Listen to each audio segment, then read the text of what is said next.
자, 우리 발의 건국자 하면 대조영이죠? 네. 발의 대조영. 고구려 장군. 네. 그래서 발해는 고구려계와 말갈계통이 함께 모여가지고 건국된 나라죠? 오로지 고구려인들만 건국됐다 이러면 틀려요. 말갈인들도 건국에 동참을 했다. 자, 조선 후기의 실학자였던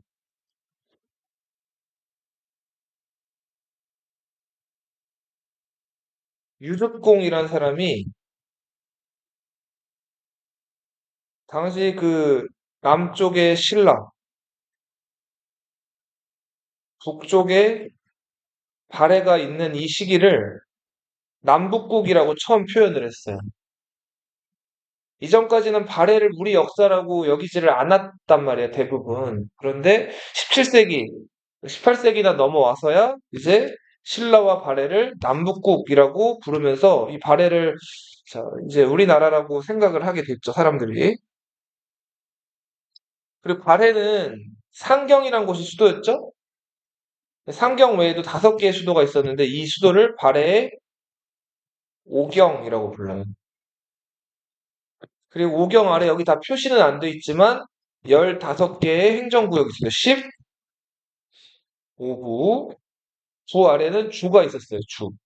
62주. 그리고 107현이 있었다.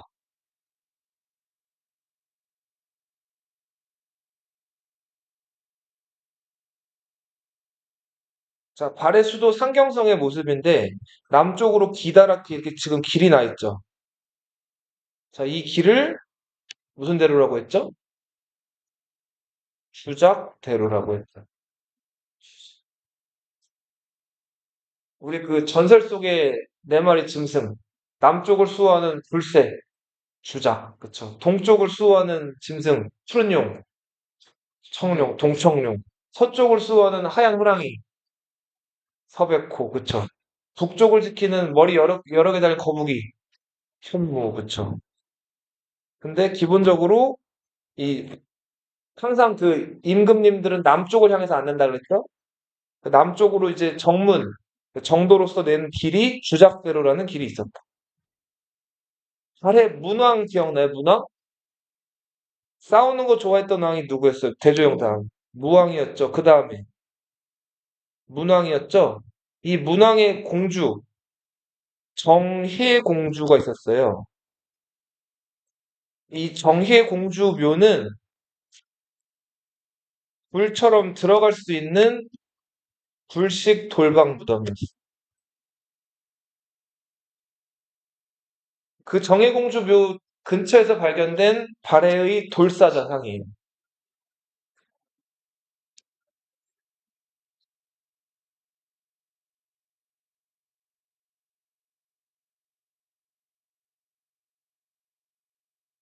여기 보시면은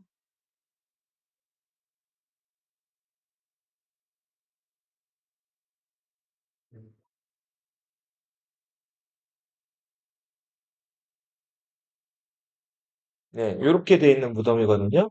네. 자, 입구가 있어요. 굴식 돌방이라고 하는 건 굴처럼 들어갈 수 있는 돌방이 있는 무덤인 거죠.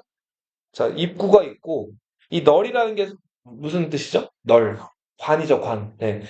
그러니까 널이 들어가 있는 그 방으로 가는 길이라는 뜻이겠죠. 널길. 그리고 앞돌방, 이음길, 널이 있는 돌방이 있고, 자, 그리고 이 굴식 돌방 무덤, 이 천장 부분이 이렇게 생겼단 말이에요. 네. 이 네모, 마름모 계속 이렇게 교차되고 있죠. 이런 구조를 무슨 구조라고 한다? 모주림 천장 구조라고 부릅니다. 굴식 돌방 무덤에서 나타나는 특징이다.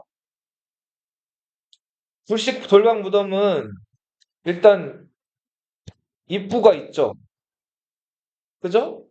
그리고 그 방이 있다는 거죠. 그 안에 들어가면은 입구를 통해서 방이 있다는 거는 사방에 뭐가 있는 거예요? 벽이 있는 거죠. 그럼 이 벽에다가 뭐를 그릴 수 있어요? 벽화가 그래서 있다. 그리고 또 입구가 있다는 거는 그 누군가가 거기를 열고 들어갈 수가 있다는 거죠. 그러면은 그 안에 사람들이 뭐 이제 그러니까 죽은 사람 위에서 묻어놓은 그런 부장품들 이런 것들을 도굴하기가 쉽겠죠. 그래서 도굴이 쉬운 관계로 이 굴식 돌방 무덤에는 그 부장품들이 지금 거의 남아있는 게 없어요. 대부분 다 도굴이 됐기 때문에.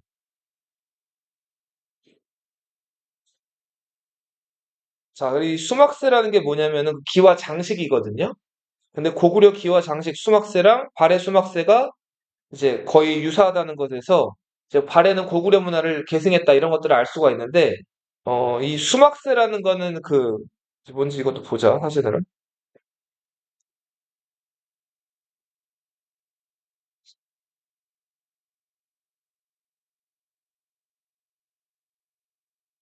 네.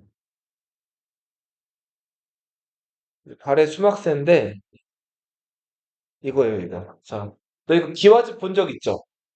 기와집 보시면은 이 지금 수키화라고 했는데 요렇게 올록 이렇게 볼록 튀어나온 거 암수가 뭔지 알죠?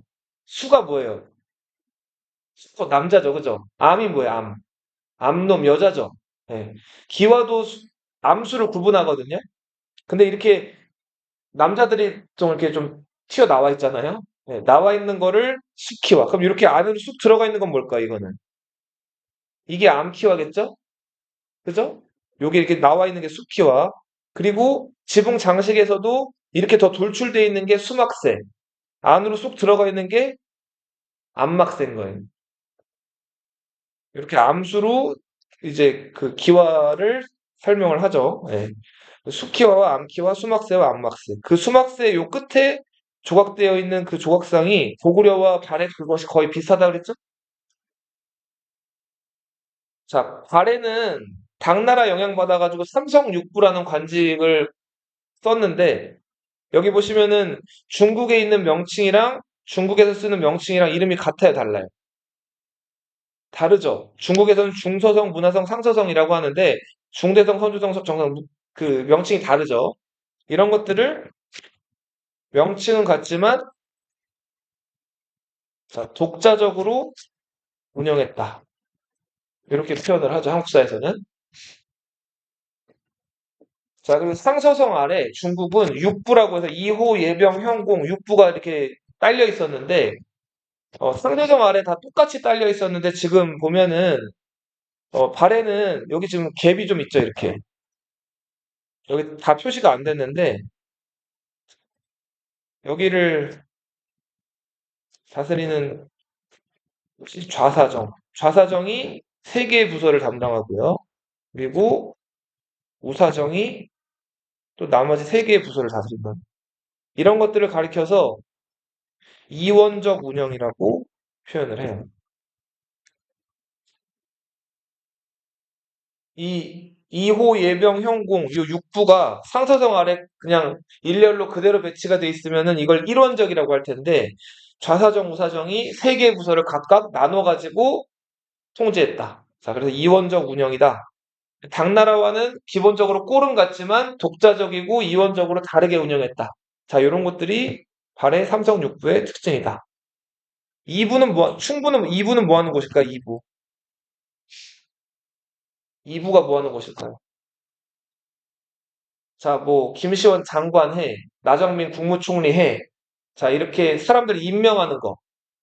이런 것들을 인사라고 부르죠. 인사.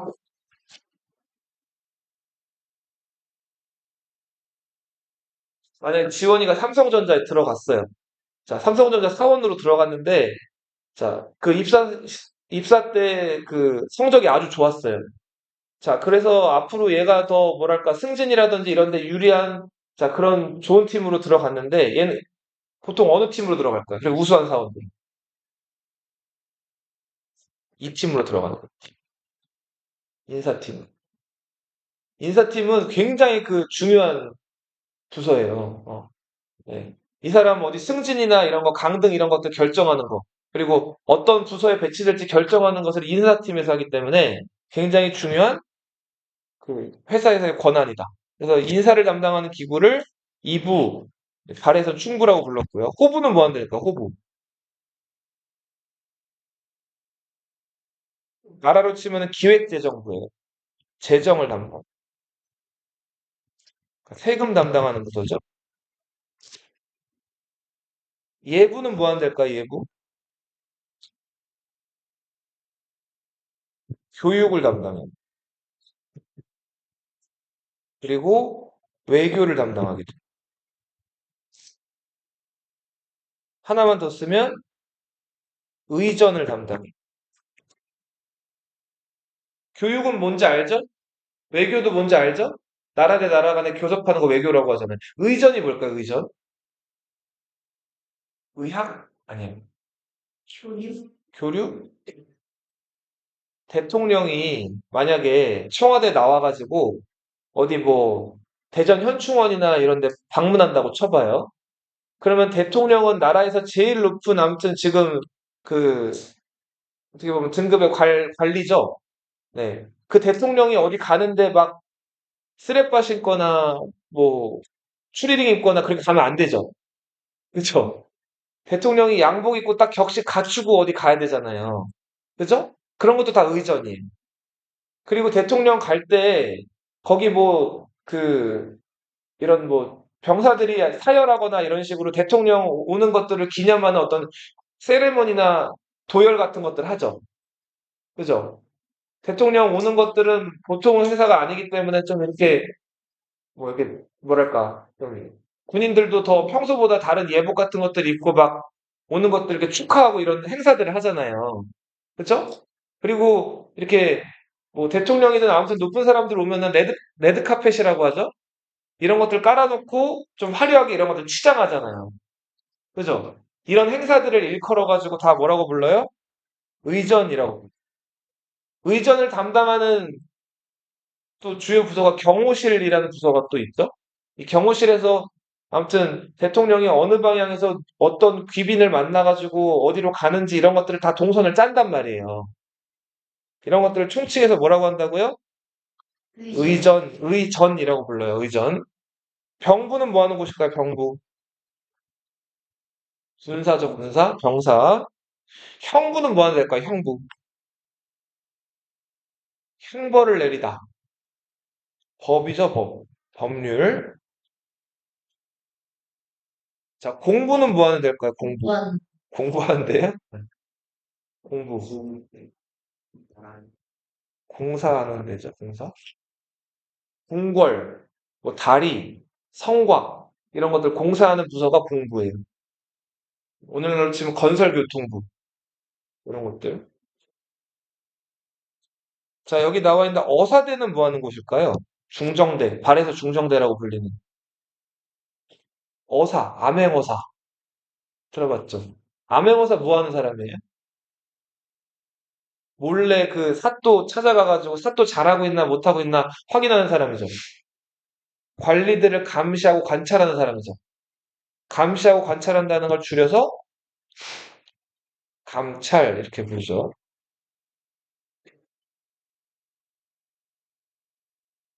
자, 비서성은 뭐 하는 곳일까요? 문적원? 그렇죠. 왕의 비서 역할을 하는 거예요. 왕이 신하들한테 뭔가 명령 전달할 때, 신하들 왕이 직접 찾아가요? 그 신하들한테 이렇게 툭툭 쳐가지고 막 말하고 그래?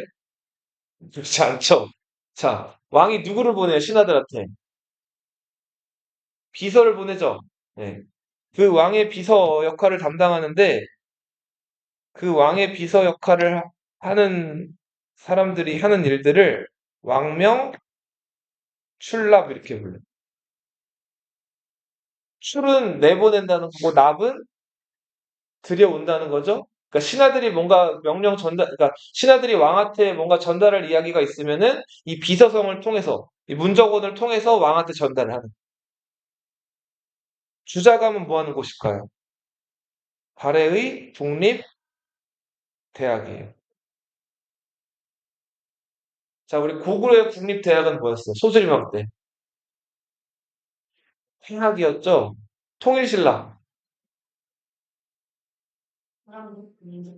통일신라의 국립대학. 북학이죠, 북학. 통일신라의 국립대학 뭐라고요? 북학. 발해의 국립대학은 주자감이에요, 주자감. 여기 지금 어사대 비서성 국자감은 다 당나라 거예요. 이거를 발해가 변형시켜서 이제 이렇게 주자감이라는 이름으로 운영을 한 거예요. 자, 넘어가 보세요. 통일신라 27페이지. 무열왕은 최초의 진골 출신 왕이죠? 뭐를 멸망시켰죠? 백제를 멸망시켰죠? 황산벌 전투에서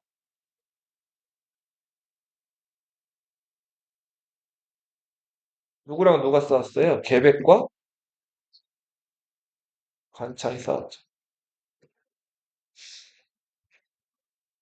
자, 나당연합군에서 이제 우리 당나라 군대를 이끌었던 장군이 소, 소정방이 13만 군대를 이끌고 덕물도로 상륙을 했죠. 그리고 우리 신라에서는 김유신 이런 인물들이 활약을 했죠. 백제 멸망하고 나서 백제가 660년에 망하는데 그 이듬해에 무열왕이 바로 죽었죠. 그리고 나서 무열왕의 아들이었던 문무왕, 그죠? 문무왕은 당나라와 힘을 합쳐서 어디를 멸망시켰어요? 고구려를 멸망시켰죠. 그리고 물러가지 않는 당나라와 싸웠죠. 나당 전쟁을 벌였죠. 문무왕은 20년 재위 기간 동안 계속 당나라랑 전쟁을 벌인 왕이에요. 그래서 당나라를 마침내 몰아냈는데 문제는 당나라 몰아내고 나니까 바다 건너 일본 그 왜구들이 계속 그 신라 해안가를 괴롭히는 거예요.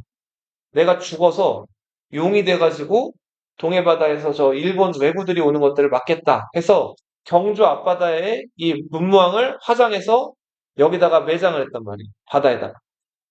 자, 그래서 이 대왕암이라는 곳이 그 경주 앞바다, 그 동해바다에 가면 있는데 이 대왕암이 문무왕릉으로 추정되는 곳이다. 사진이 있었지.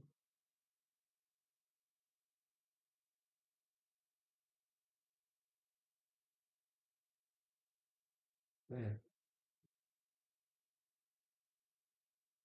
그 경주 앞바다에 이런 공간이 있거든요.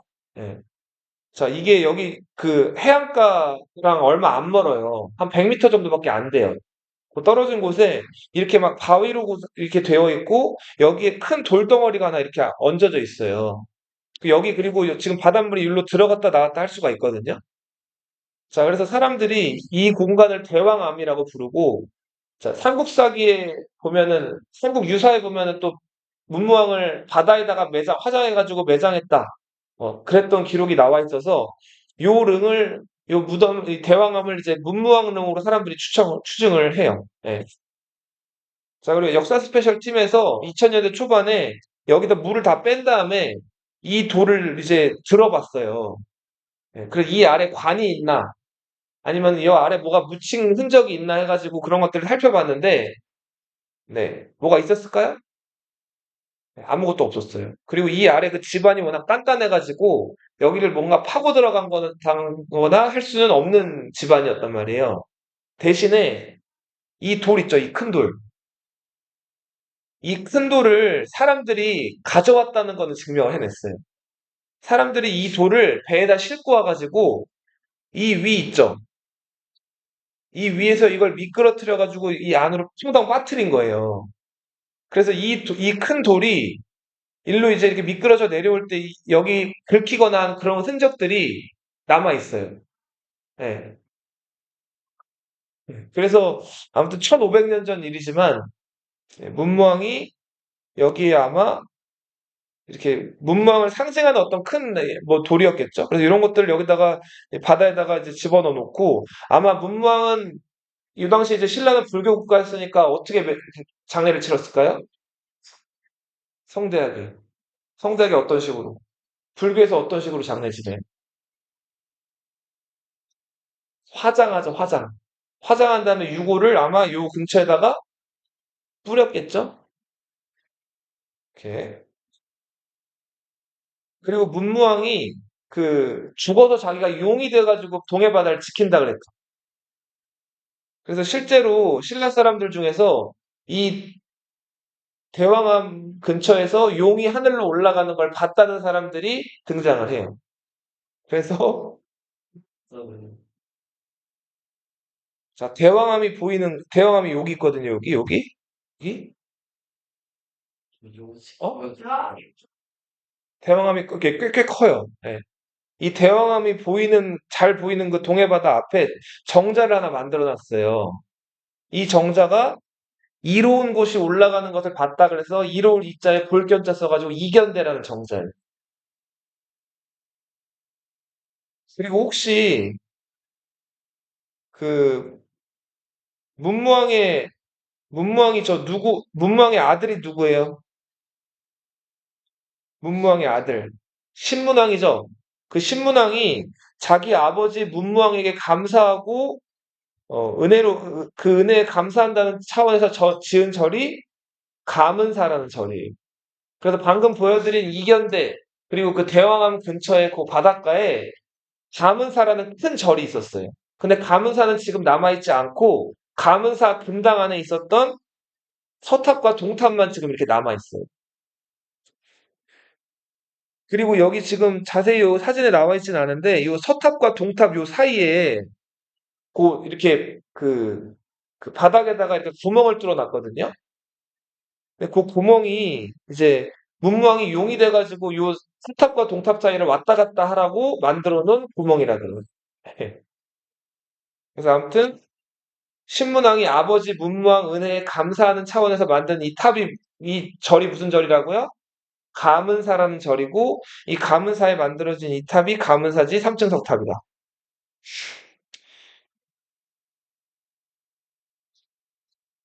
같이 써두세요. 이견대 감은사탑.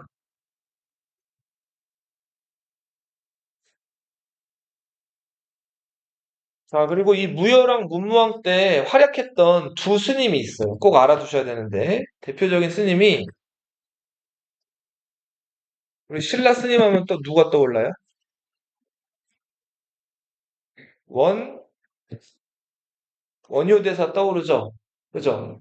이 원효대사는 당시 불교가 가장 연구가 많이 되고 불교가 이렇게 좀 뭐랄까 보편화된 곳이 당나라였단 말이에요. 자기보다 5살 아래. 하지만 굉장히 똑똑했던 의상대사와 함께 자, 당나라 가서 불교를 좀 잘 배워오려고 길을 떠나죠. 자, 근데 길을 가던 도중에 비는 오고 밤은 너무 깊어가지고 근처에 있는 토굴에 들어가서 원효랑 의상이 잠자리에 들었죠. 자, 그리고 나서 원효가 잠자다 목이 말라가지고 웬 바가지가 있어서 여기 괴물을 마셨잖아요. 자, 근데 아침에 일어나 봤더니 그죠. 그 바가지가 해골 바가지였죠. 그리고 그 안에 있던 물들은 썩어 있는 물이었단 말이에요. 근데 원효가 목말라가지고 마셨을 때 그 물이 어땠어요, 맛이? 맛있었죠? 근데 깨고 나가지고 그 썩은 물이라는 걸 알게 된부터는 막 구토를 했다 그러죠. 그래서 원효가 깨달음이라는 곳은 저 당나라, 먼 곳에 있는 게 아니라 어디에도 있을 수 있구나 해가지고 당나라로 유학 가지 않고 신라에 남게 되죠. 자, 그러면서 원효는 세상 만물의 이치가 어디에 한 곳에만 있는 게 아니라 다 통한다는 주의에 일심 사상을 내세웠죠. 원효 사상은 핵심이 뭐라고요? 일심. 당시 신라 불교는 부처님의 말씀, 그 교리를 열심히 외우고 공부해야지만 깨달음에 이를 수 있다는 교종을 주로 믿었거든요. 자, 근데 이거 너무 부처님 말씀 그 불경이 어려운 거예요. 백성들 대부분 글도 몰라요. 자, 그래서 원효가 나무 아미탑을 관세음보살 요것만 반복해서 자주 외우면은 극락에 갈 수 있다고 백성들한테 소개를 해요. 자, 그러다 보니까 백성들이 누구나도 쉽게 이 나무아미탑을, 네, 이런 것들을 암송하면서 불교에 관심을 가지게 됐죠. 글이 더 쉬워요? 노래가 더 귀에 잘 들어와요? 노래가 귀에 훨씬 더 잘 들어오죠? 무예가라는 노래를 지어가지고, 네, 많은 백성들이 이 불교를 따라 부르고 믿게끔 만들었다. 이 원효는 신라의 스님을 넘어선 사람이에요. 당시 불교사를 연구하는, 지금 이제 불교사를 연구하는 학자들, 일본, 중국 학자, 한국 학자들 그 통틀어가지고 다 물어봤을 때, 어, 자, 신라 최고의 스님, 나아가서 한국 최고의 스님을 꼽으면은 누굴 꼽을까요? 원효를 꼽아요. 자, 그런 이유. 원효는 글을 모르고 어려워하는 사람들한테는 쉽게 불교를 알려주고, 반면에 이제 불교를 좀 제대로 공부해보고 싶어 하는 그 스님들이라든지 승려들한테는 아주 수준 높고 꼼꼼하고 자세한 책들을 많이 써줬어요. 자, 그러니까 모르는 사람들이나 이제 잘 그 불교에 대해서 좀 관심이 없는 사람들은 불교로 끌어들이고, 반면에 이제 평소에 어느 정도 지식이 있고 공부를 좀 더 제대로 하고 싶은 사람들에게는 수준 높은 어떤 도서들을 제공한 거예요. 자, 그래서 그, 한국뿐만 아니라 일본이랑 중국의 학자들도 넘버 원 스님 하면은 원효를 꼽는단 말이에요. 천재였어요. 그 원효가 남긴 책, 대승 기신론 소. 대승 기신론이라는 그 글에 소는 이제 설명이에요. 이런 것들을 붙인 대승 기신론 소. 자, 그리고 신문, 10가지 질문, 화쟁 사상에 대해서 10가지 질문한 글. 신문, 화쟁론. 자, 이런 글들을 남긴 사람이 원효다. 의상대사는 원효와 달리, 자, 당나라로 유학을 갔죠? 당나라 유학 가가지고 당나라에서 당시 유행하던 화엄 사상을 배워와요.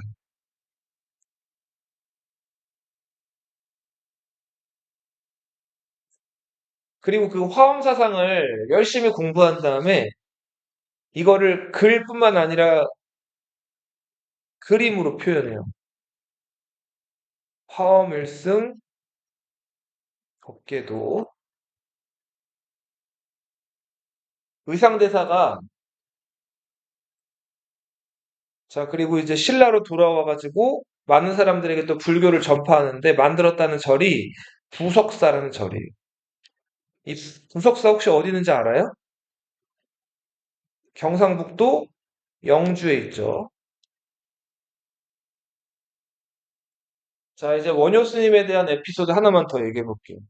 원효 스님은 스님이잖아요. 스님은 원래 술 마시면 돼요, 안 돼요?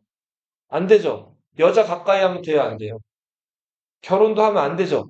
근데 원효 대사는 애주가였어요. 술을 좀 자주 마셨는데 그 일반 백성들 사는 그런 주막이나 이런 백성들 사는 집에 가가지고 뭐 술도 얻어먹기도 많이 먹고 이런 주막 보면은 지나치지 않고 계속 술을 마셨다 그래요. 그래서 되게 그 당시 스님들한테 손가락질 받고 욕도 많이 먹었는데, 자, 하지만 그 백성들이랑 친근하게 어울리면서 쉽게 사람들이 불교를 알 수 있게끔 전파하고, 네. 그리고 또 책도 많이 썼다 그랬죠. 원효가 썼다는 책이 지금 150여 권이 남아 있는데 수준이 아주 높은 책이라 그래요. 근데 그 원효 대사가 술만 좋아했던 게 아니라 여자도 만났어요. 여자는 자주 안 만나고 딱 한 번에 인연. 요석 공주죠. 그죠? 공주를 만났죠. 난 사람이에요, 난 사람. 만나도 요석 공주를 만나는.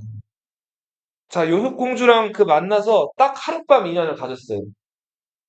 자, 근데 요석 공주와의 사이에서 아이가 생긴 거예요. 자, 그리고 그 요석 공주가 이제 아이를 낳았는데, 자, 그 아이가 설총이라는 아이였어요. 자, 이 원효는 이름일까요? 이름이 아니에요. 자, 이 원효는 뭘까요?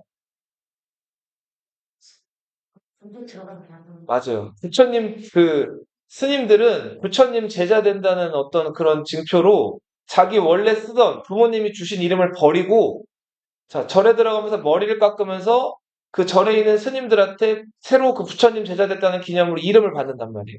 이런 걸 법명이라고 불러요. 이 원효는 법명이에요. 그럼 원효의 속세, 원래 이름은 뭘까요? 지금 봐봐요. 아들이 설총이라 그랬죠? 성이 뭐예요, 원효? 설씨예요, 설씨. 이름이 뭐였을까요? 어?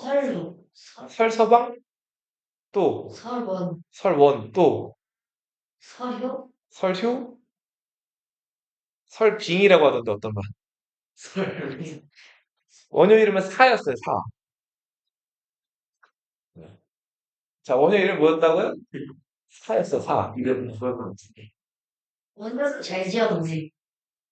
만화책에서는, 네. 원효의 본명은 이제 설사라고 알려져 있어요. 그래서 스님 됐다 이런 얘기도 있는데, 자, 이유가 있었잖아. 이유가 있어. 이름 망했다 이래가지고, 설사라고. 네. 자, 근데 아빠 원효 천재라 그랬죠? 묘석공주도 왕실 집안 사람이라서 보통은 아니었던 것 같아요. 설총도 천재였어요. 이 설총은 당시 우리 한국 사람들 말을 표현할 한글이 없었잖아요. 그래서 한자 소리를 가지고 우리 한글을 표현했는데 이런 것들을 이두라고 불러요. 이두.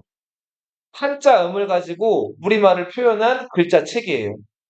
이 이두를 체계화시켜서 정리한 사람이 설총이에요. 이두 정리. 이 설총은 또 아주 유명한 또 시인이기도 했는데 글을 이제 잘 써가지고 화왕계라는 시를 써요. 여기서 이 화왕은 꽃화자거든요. 꽃의 왕. 꽃의 왕에게 바치는 조언 이런 것들인데 너희 꽃 중에서 제일 아름다운 꽃의 왕이라고 할 수 있는 꽃이 장미, 무궁화, 또 보통 이때 사람들 인식으로는 꽃의 왕을 모란이라고 생각했대요. 모란 꽃. 자, 이 화왕기의 글을 보면은 꽃의 왕, 이제 모란이 다른 꽃들을 지배하고 다스리는데 이 모란에게서 아주 예쁘디 예쁜 꽃 하나가 이 모란을 유혹하면서 이 모란에게 아첨을 해요. 그 모란에게 아첨했던 꽃이 지금 하은이가 얘기했던 가시가 있는 장미. 자, 그렇게 해서 한동안 이 꽃의 왕 모란이 이 장미한테 빠져가지고 헤어나오질 못하는데 충성스럽고 얼굴은 예쁘지 않지만 이 모란에게 다른 얘기를 했던 꽃이 또 있었어요. 그 꽃은 할미꽃.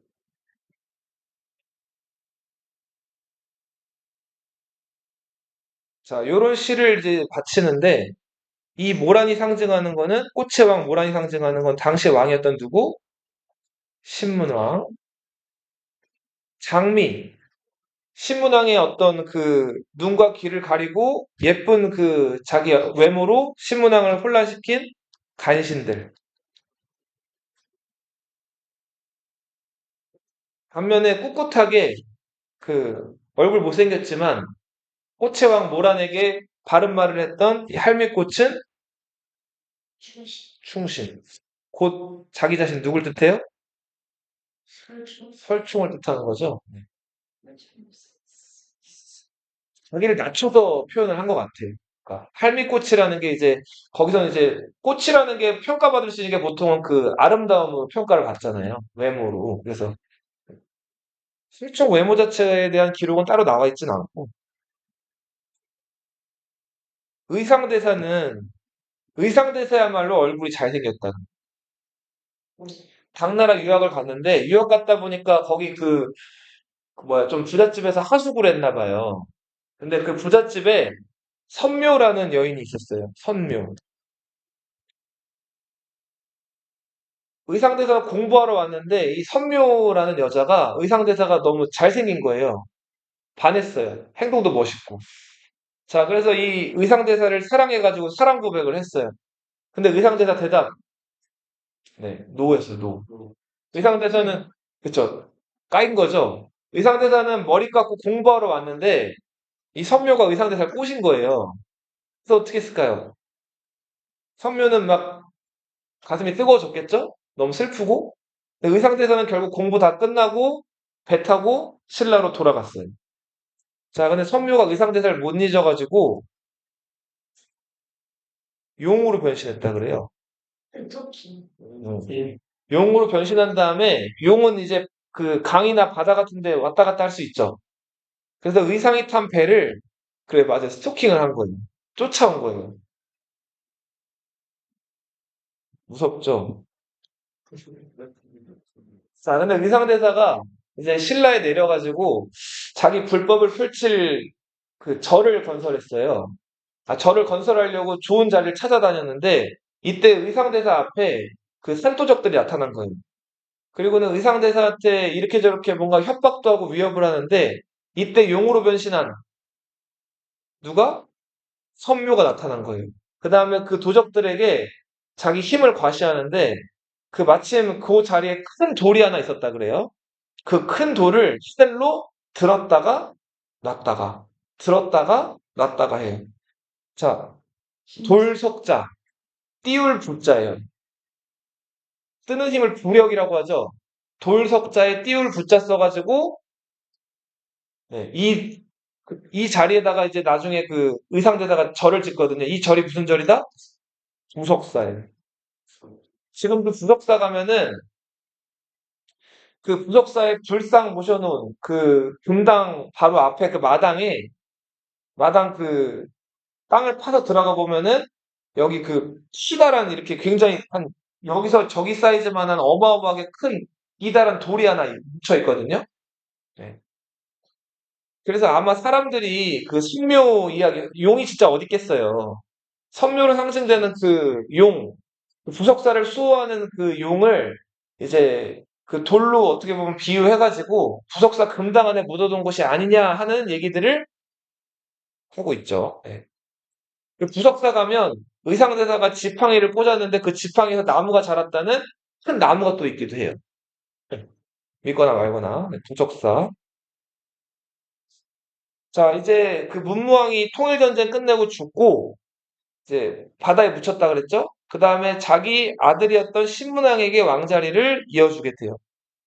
신문왕은 이제 왕이 돼서 그 통일된 신라를 물려받았는데 문제는 이 무열왕, 문무왕, 신문왕의 이 혈통을 달갑지 않게 여기는 진골 귀족들이 많았어요.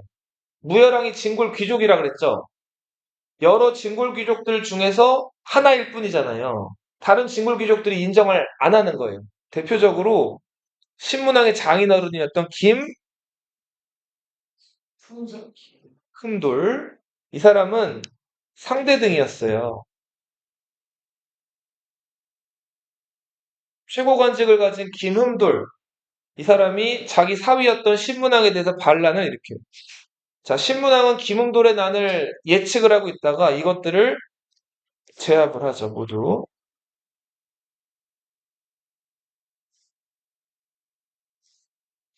신문왕은 자기 아버지, 용이 돼서 지금 동해바다를 지키고 있는 자기 아버지 문무왕을 그 은혜에 감사한다는 차원에서 이 절을 짓죠. 신문왕이 지었던 절 뭐라고요? 감은사. 그리고 용이 된 아버지 문무왕이 하늘로 올라간다는 걸 봤다는 그곳에다가 뭐를 만들었어요? 정자? 이견대라는 정자를 만들었죠. 자, 신문왕 때 한 신하가 보고를 해요. 지금 저 동해 앞바다에 웬 큰 섬이 지금 이 경주 서라벌 쪽으로 접근했다가 물러갔다가를 반복한다는 거예요. 그리고 그 섬 위에는 산이 있는데, 그 섬에는 산이 있는데 그 산 위에 대나무가 하나 있다는 거예요. 근데 그 대나무가 낮에는 둘이 되고 밤에는 하나가 된대요. 자, 웬 섬이 경주 앞바다로 들락날락. 그리고 그 섬에 있는 산 위에 대나무가 낮에는 둘이 됐다가 밤에는 뭐가 된다고요? 하나가 된다는 거예요. 신기한 현상이죠? 자, 그래서 그 섬이 경주 앞바다 근처로 왔을 때 신문왕이 배를 타고 그 섬으로 들어가요. 자, 들어가 봤더니 거기 웬 용 한 마리가 신문왕을 마중 나왔다 그래요. 한국 유사 이야기예요. 자, 그리고 신문왕이 그 섬에 들어간 순간, 자, 이 나눠져 있던 대나무가 산 위의 대나무가 하나로 합쳐졌다 그러죠. 다시. 자, 그래서 용이 저 산 위에 있는 대나무를 베어다가 피리를 만들면 피리를 부는 순간 적이 물러가고 아픈 병이 낫고, 자, 이렇게 큰 파도가 잠잠해지고 가뭄이 들었을 때 비가 내리고 홍수가 이제 나면은 비가 멎을 거라는 거예요. 자, 부르면 부르는 대로 이루어지는 피리. 이 피리를 만파식적이라고. 자, 이 만파식적이 상징하는 것. 진짜 부르면 병이 낫고 적이 물러가고 했겠어요? 아니었겠죠? 자, 신문왕이 김음돌, 자기 장인어른을 비롯한 여러 진골귀족들을 다 때려잡고 숙청한 다음에 왕권을 강화를 하는 과정에서 이제 신문왕이 정말 원하면 자기 하고 싶은 대로 모든 것들을 할 수 있게 된 상황을 묘사한 거겠죠? 자, 만파식적이 상징하는 거. 전제, 왕권을 상징한다. 권제라고 하는 거는 임금이 자기 마음대로 할 수 있는 어떤 그런 능력이나 권한을 전제라고 부른단 말이에요. 부르면 부르는 대로 이루어지는 피리. 무슨 피리? 만파적. 이 만은 1만 만자고요. 파는 무슨 파자일까요? 파도할 때 파자예요. 식은 무슨 식자일까요? 식. 비슷해요. 근데 가라앉는다는 그건 이 의역이고 해석을 아주 멋들어지게 잘했네요. 휴식한다 할 때 식자예요. 파도가 어떻게 된다고요? 사그라드는 거예요. 휴식하는 거예요. 가라앉는 거죠. 자, 이제 그 신문왕이 죽고 신문왕의 큰아들이었던 효소왕이 즉위하는데 효소왕 때는 이제 죽지랑이라는 화랑에 대한 이야기가 전해져 내려오고 있죠. 자, 죽지랑은 화랑이었어요. 우리 저 화랑도 기억나죠? 화랑도는 뭐랑 뭐의 합성어예요? 화랑과 낭도의 합성어죠. 여기서 화랑은 진골, 귀족들이 보통 화랑을 담당했고, 낭도는 그 진골 귀족을 따라다니는 여러 평민 무리들을 낭도라고 불렀단 말이에요. 평소에 이들이 이제 어울려 다니면서 같이 뭐 맛있는 것도 먹고 좋은 일 있으면 사냥도 다니고 뭐 축제도 같이 하고 이렇게 어울리는 세대 간의 어떤 갈등을 조정해주는 역할을 이 화랑도가 했는데 이 죽지랑이 화랑이었어요. 그리고 이 죽지랑을 따라다니는 낭도 중에서 등만이라는 낭도가 있었어요. 자, 하루는 보통은 화랑이랑 낭도들은 같이 어울려 다니는데 한 열흘 정도 이 등만이 안 보이는 거예요. 그래서 이 죽지랑이 등만의 집에 찾아갔어요. 그랬더니 등만 어머니가 등만이 지금 부산성이란 곳에 익선이라는 사람 아찬, 그러니까 6급 정도의 벼슬을 하고 있는 사람 집에 가서 일을 하고 있다는 거예요. 그러니까 이 사람이 불러다가 일을 시킨다는 거예요. 자, 그래서 죽지랑이 열흘 동안이나 등만이 안 보였기 때문에 걱정도 되고 무슨 일을 하고 있나 궁금해가지고 음식을 싸들고 이 낭도들이랑 낭도가 143명이었다 그래요. 이 낭도들이랑 등만을 찾아가요. 일하고 있는 등만을. 자, 그랬더니 등만이 익선의 밭에서 굉장히 좀 혹사당하고 있었단 말이에요. 자, 그래서 죽지랑 입장에서는 자기 낭도 등만이 저렇게 힘들게 일하는 거 보기가 좀 안 좋죠. 그죠? 자, 그래서 가지고 간 음식 같은 것들을 익선한테 주고, 자, 쌀을 한 30석 정도를 익선한테 줘서 저 등만을 좀 풀어달라 그래요. 자, 그랬더니 익선이 이걸 풀어줬을까요? 안 풀어줬을까요? 안 풀어준단 말이에요. 자, 그래서 등만이 사정사정을 했는데도 익선이 안 풀어주니까 또 다른 관리를 이제 등만, 죽지랑이 찾아가가지고 우리 등만이 좀 풀어주세요 했단 말이에요. 그랬더니 그 다른 관리가 이번에는 말 안장, 좀 귀한 말 안장을 구해다가 익선한테 선물을 바쳐요. 그랬더니 그제서야 익선이 등만을 풀어줬단 말이에요. 이 익선은 어떤 사람이에요? 나쁜 사람이죠. 뇌물을 좀 밝히는 사람이죠. 결국은 뇌물 많이 받고 풀어줬잖아요. 자, 이 소문이 경주에 나가지고 당시 효소왕이 이 얘기를 들어요. 익선 저거 나쁜 놈이네.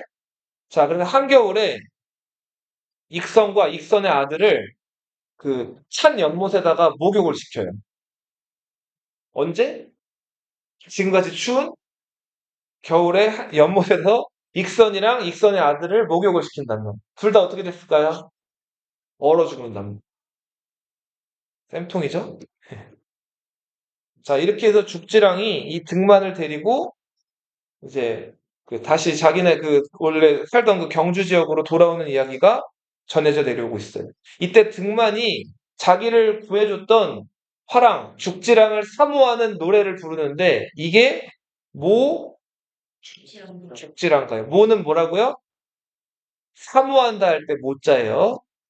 자기를 구해준 죽지랑, 화랑을 사모하는 노래, 모 죽지랑가 이런 노래들을 향가라고 불러요. 자, 신라 시대 인기가요. 뭐라고 부른다고요? 향가.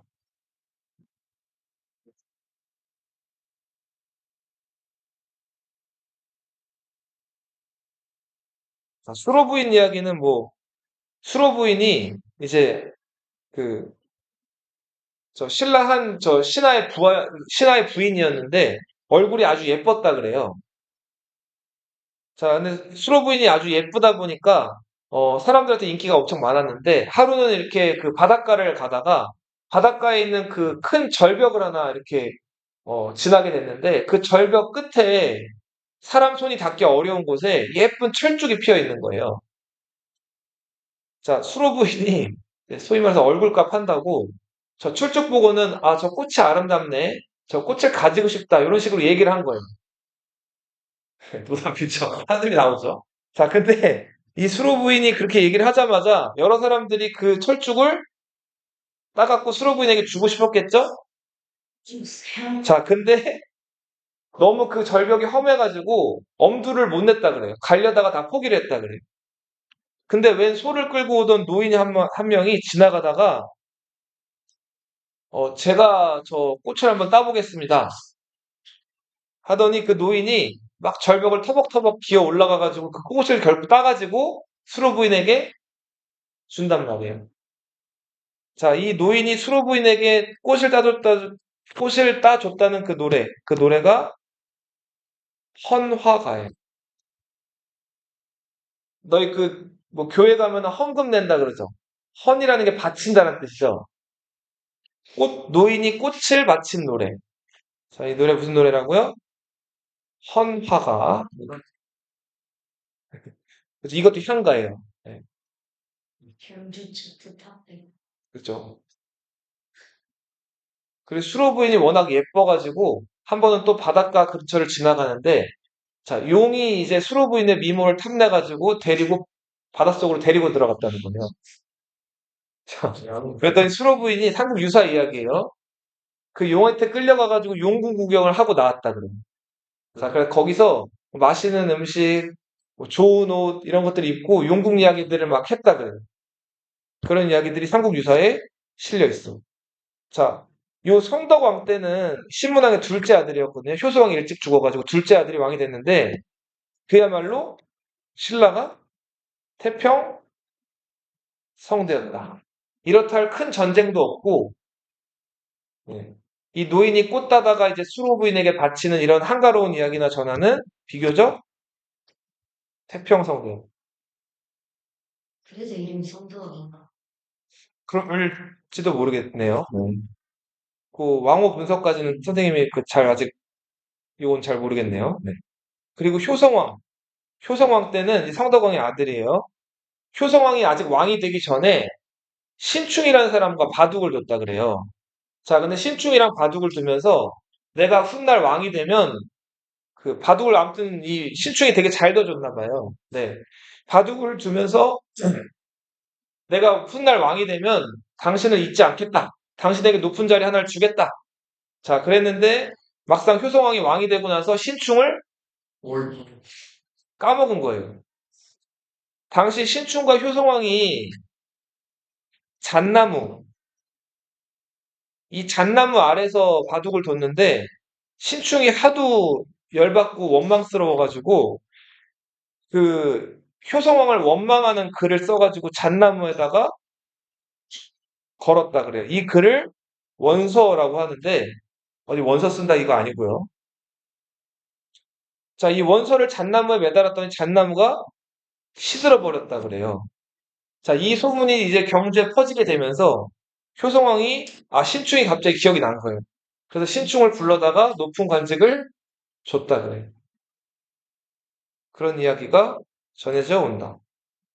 너희들도 누가 원망스러우면은 그걸 써가지고 한번 나무에다 걸어놔 보세요.